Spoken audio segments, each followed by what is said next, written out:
claim number 7 is that Orthodoxy, which was the product of a much later church councils, so again, it's not the apostles, but these councils, it did not exist in the first century. For example, none of the apostles claim that Jesus was, quote, fully God and fully man, the hypostatic union. That's right. So you can't find hypostatic union. You can't find within the apostles' writings, quote, fully God and fully man.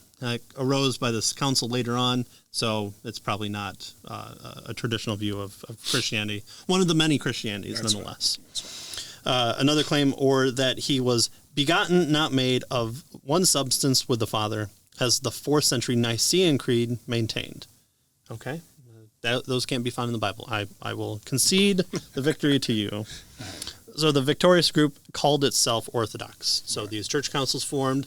They came up with these new terminologies: Trinity, Hypostatic Union, hypoousios, and all the Greek that I keep forgetting because I don't know my church history all that well. And so, excuse me, our authors tell us that at this point Ehrman is correct. Yeah. But only in part, right? Yeah.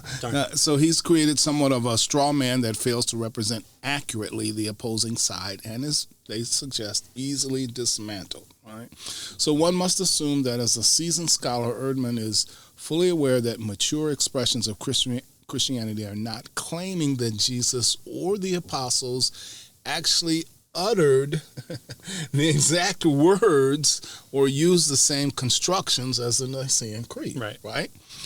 This is a bit like saying the doctrine of the Trinity is not in the Bible. Why? Well, because the Bible doesn't use the word Trinity, right? So no legitimate argument for or against the Trinity can be made on the sole basis of whether the word Trinity is used in the Bible. And so neither can one decide if certain later theological statements, such as those found in the Nicene Creed, are faithful to the New Testament simply by saying Jesus and the apostles never used the exact same language. Right. So they've changed things. They've made it up, right? They were innovators, right?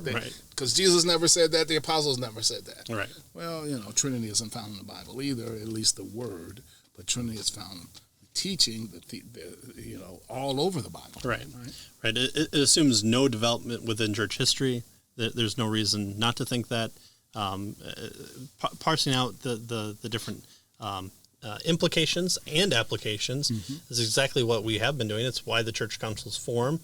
Responding to heresies come in, trying to maintain where to go back to. And so once you get out of the early centuries of the church, once these council forms to say, okay, we believe that heresy is among us. Let's determine things like whether Christ's godly essence was mixed in with his human essence. That was one of them. I remember that one.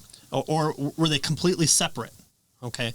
Well, you're not going to find that minute discussion within the scope of Scripture. Right. But does the Scripture inform that? And so when these councils meet, where do they go? Do they just go, okay, let's put our magic pebble into the bowl. Whoever has the most votes wins. Well, in some sense, yes, but what's informing their vote? It's a discussion of what the Scriptures taught, going back to the apostles and Jesus. Exactly. And also the prophets in the Old Testament as well. So it is inconceivable to believe that the early church fathers, who took great care to emphasize their roles as handing down the traditions, would have scrapped its core tenets in favor of their own novel teaching. Yeah. So it says, hold fast to the truth of the Jesus and the apostles. My dad was a Christian in 45, and he remembers something different. Well, hold on. He was wrong. Just trust your leaders on this for reasons. So yet Ehrman's argument implicitly forces one of two options on the listener. Either one, the 4th century creed spoke in the same way as the New Testament. Right. Okay. Use the same language, the same words, all that kind of stuff. Right.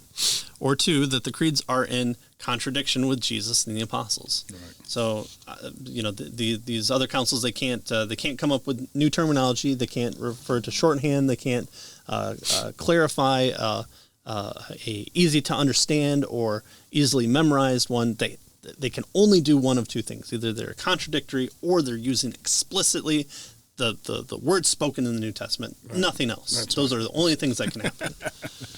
So the creeds, notice, our authors tell us, are organic continuation of the theology of the New Testament without any transmutation, they say change, right, of the DNA of the Old Testament gospel message, which in turn is rooted in the Old Testament. Question the canon, Michael J. Kruger. There you go. Thus, the Orthodox creeds of the 4th and 5th centuries were not imposed onto the early church, but were instead logical continuations of New Testament orthodoxy. Right. All right.